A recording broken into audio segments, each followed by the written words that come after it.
الحمدللہ رب العالمین والصلاة والسلام علی سید الانبیاء والمرسلین وعلی آلہ واصحابہ وبارک وسلم تسلیما کثیرا کثیرا اما بعد فاعوذ باللہ من الشیطان الرجیم بسم اللہ الرحمن الرحیم۔ تجارت انبیاء کی سنت ہے۔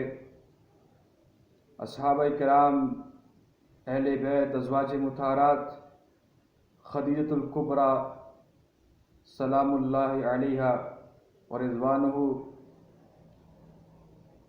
وہ سب سے بڑی تاجر تھیں، حضور صلی اللہ علیہ وسلم کی پہلی بیوی ہیں۔ اکثر ہمارے معاشرے میں ایک یہ بات بنی ہوئی ہے کہ جو عالم ہے، ولی ہے، پیر ہے، بزرگ، عالم کے لیے ہم نے تو یہ کنسیپٹ بنایا ہے، اس کا کام ہے تسبیح، نماز اور ذکر اور دعا، باقی کوئی کام وہ نہیں کر سکتا۔ نہ سیاست اس کے لیے جائز ہے، یہ ہمارا کنسیپٹ ہے، نہ اس کے لیے تجارت جائز ہے۔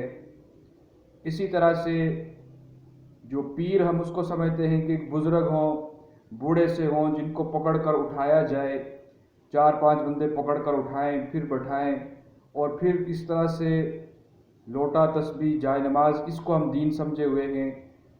حالانکہ دین مکمل اکمل ہے، چاہے وہ تجارت کا شعبہ ہے، مسجد کے متعلقہ ہے، معاشرت کے متعلق ہے، کوئی بھی شعبہ ہے، ہر فیلڈ میں اسلام کی تعلیمات ہیں۔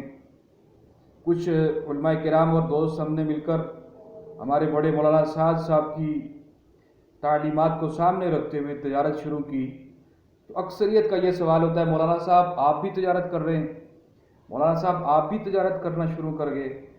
تو اس پر ہمارا روزانہ نہیں تو کم سے کم ویکلی درس آپ کے لیے حاضر خدمت ہوگا کہ تاجر کے لیے بہترین جو فضیلت ہے کہ تاجر اللہ کے نبی صلی اللہ علیہ وسلم کی نظر میں، ہمارے دین کی نظر میں، اللہ کی نظر میں اس کا کیا مقام ہے کہ فرمایا من سعى علی عیالہ ففی سبیل اللہ ومن طلب الدنیا فی عفاف کان فی درجۃ الشہداء۔ آج کے درس میں کہ جو شخص اپنے اہل و عیال کے لیے حلال کمانے کی کوشش کرتا ہے وہ اللہ کے راستے میں ہے، اور جو شخص پاک دامنی کے لیے، یعنی حرام نہیں کھاؤں گا، جھوٹ نہیں بولوں گا، دھوکہ نہیں دوں گا، پاک دامنی کے لیے دنیا کو طلب کرے، وہ شہداء کے درجے میں ہوگا۔ یہ حضور صلی اللہ علیہ وسلم کا مبارک فرمان۔ دوبارہ سے عرض کر دوں کہ جو شخص اپنے اہل و عیال کے لیے کما رہا ہے حلال طریقے کے اعتبار سے، جھوٹ نہ ہو، فراڈ نہ ہو، دھوکہ نہ ہو، حلال کمانے والا، وہ اللہ کے راستے میں ہے۔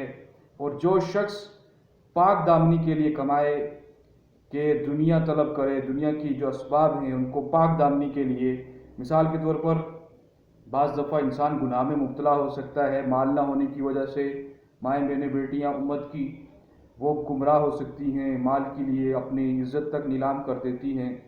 اسی طرح سے چوری ہے، حرام کاری ہے، اور بہت سے راستے ذرائع ہوتے ہیں، مردوں کے لیے بھی آ سکتے ہیں کہ جس میں وہ راستہ وہ اختیار کر سکتے ہیں۔